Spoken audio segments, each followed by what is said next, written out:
இப்போ ரீசெண்டா நம்ம கிளினிக் வந்த ஒரு பேஷண்ட் என்கிட்ட கேட்ட கொஸ்டின் தான் இன்னைக்கு உங்ககிட்ட வந்து நான் ஷேர் பண்ணிக்க போறேன். இப்போ சாதாரணமா என்னோட ஃபாஸ்டிங் பிளட் சுகர் வந்து கண்ட்ரோல்டா இருக்கு.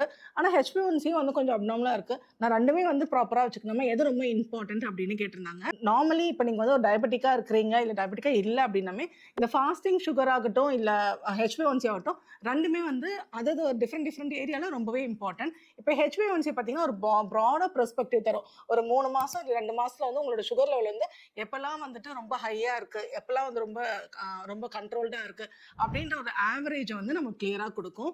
அதே மாதிரி நீங்க ஃபாஸ்டிங் சுகர் பார்த்தீங்கன்னா, ஒவ்வொரு நாளைக்கும் நீங்க வந்து சாப்பிட்டு தூங்கி எழுந்த உடனே உங்களோட சுகர் வந்து லெவல் எந்த அளவுக்கு இருக்கு. அப்போ வந்து உங்களுக்கு முன்னாடி நாள் நீங்க என்ன சாப்பிட்டீங்க, ஆனா உங்க சுகர் ஸ்பைக் இருக்கா அப்படின்ற வந்து ஒரு பெர்ஸ்பெக்டிவ் கொடுக்கும். ஸோ இது பார்த்தீங்கன்னா, ஆவரேஜா உங்களுக்கு வந்து எப்படி கண்ட்ரோல்டா உங்களோட டயபெட்டிக் இருக்கான்னு நம்ம செக் பண்ணிக்கலாம்.